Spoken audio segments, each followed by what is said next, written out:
need someone who isn't mad at me yet to hear this, because I messed everything up, and maybe the true story will sound softer when I say it out loud. Everyone thinks my boyfriend, Jamie, is the one who shut down first, but the part I left out is that I handed him the switch. I told him my ex made me scream louder. The words just slid out during a stupid fight about the volume on the TV, literally one click higher, and I snapped. Jamie asked why I flinched, and instead of telling the truth, which was that I'd been in a tiny room with thinner walls than we have now, I rolled my eyes and said, Drew just knew how to get me there, that's all. I didn't even slam a door afterward. I went to the kitchen and filled a glass of water like I hadn't dropped a live bomb between us. That was 6 nights ago. Jamie has slept on our couch ever since, stretched out so straight I can see the shape of him under the blanket like a chalk outline. I keep pretending I'm asleep when he tiptoes past to use the bathroom, but the second he's back on the cushions, the apartment gets so quiet, I hear my own pulse.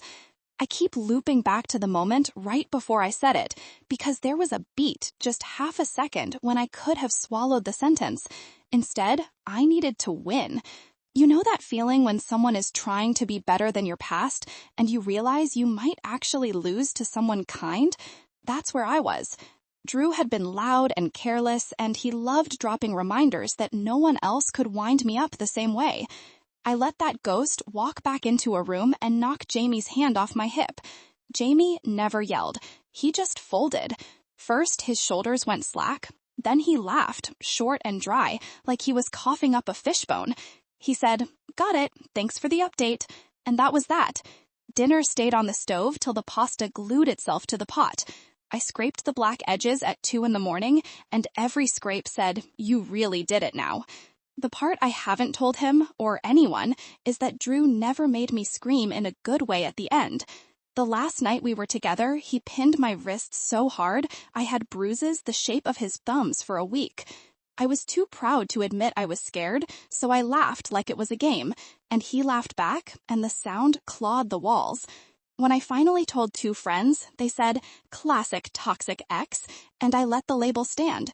I shoved the real noise, the one that mixed pain with faked pleasure, into a box marked, "Things I'll Never Unpack."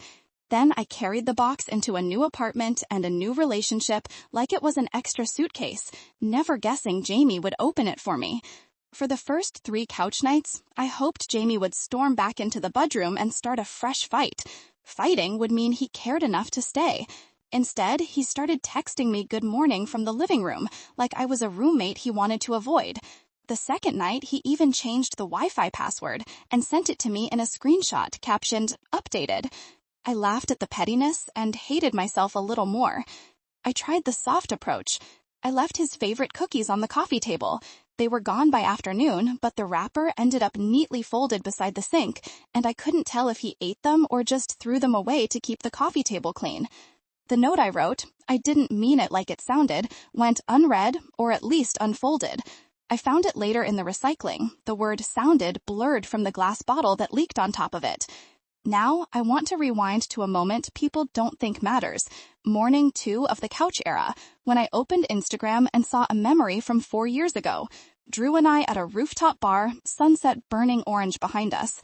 Looking at the photo, I could still feel the tight smile I wore when he kept making jokes about how loud I used to get, right there in front of his friends. The comments under the old post were fire emojis and "Get you a man who can make you yell like that." And I felt my stomach drop because I'd liked those comments back then like they were proud badges. I untagged myself, but Facebook reminded me the next day that someone else had shared the same picture. Jamie must have seen. He's muted me on social, but he still checks when he thinks I'm not looking. The digital crumbs are everywhere, and I keep stepping on them barefoot. By the 4th night, I cracked. I sat on the edge of the couch and whispered the real reason I'd lashed out at the TV volume. When Jamie turned it up to 20, the bass carried the song we danced to the night we met. The second the chorus hit, my chest filled with that rooftop bar humiliation. Past and present swapped places, and for half a heartbeat, I thought Drew was in the room again, making fun of the way I enjoy things. So I swung the knife of home truth, or what I thought was true. Only later did it dawn on me that Drew never made me scream in delight. He only trained me to scream so people wouldn't guess how much it hurt.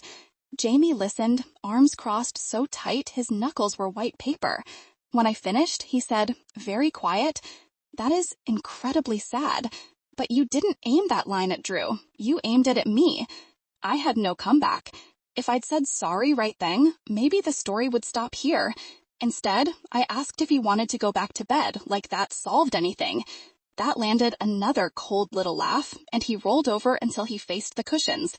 I spent the last 2 days doing what I swore I'd never do again, read everything Drew and I texted after we split. Hundreds of screenshots I kept for reasons I told myself were evidence.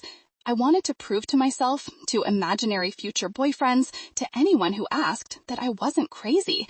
But reading them again inverted everything. Drew kept texting, "You know, no one else will ever match that." And I kept replying, knife emojis, like we were flirting. The nightmare truth is I held on to those messages to polish my own bruised ego. If I was loud and memorable, at least I mattered. Tonight, cramped Sense onto the couch beside Jamie, even though he had only half a blanket to spare. I told him, "I tell you what I just told you about the screenshots. The bruises I showed nobody, the way I used that pain to build a weird shield." His eyes went glassy, but not wet. He isn't ready to cry over this. "You weaponized something vile," he said. "You pointed it at me instead of at him." I said, "I know."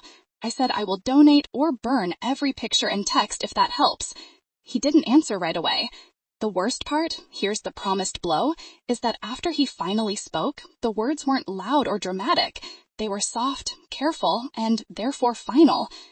I need to think whether safety is possible in a place where my girlfriend still keeps shrapnel from her last explosion. I wanted him to scream so I could match the volume and pretend we were even. Instead, he asked for one more night on the couch, alone. I am sitting at the kitchen table writing this at 3 a.m., swearing it is the last thing I type before I delete every leftover piece of Drew, not to win Jamie back, but because carrying this junk around almost cost me the gentlest person I know. The apartment hums like the TV we never finished watching. At this volume, you can hear everything, especially regret. Jamie's blanket slipped onto the floor halfway through writing. I could pick it up, lay it over him, turn another apology into a gesture small enough he might not push away. Or I could sit here and learn the feel of my own silence. I told him my ex made me scream louder, and now the softest sound in the world is my boyfriend breathing on the couch without me, one room distant, measuring in quiet breaths whether we are worth the risk.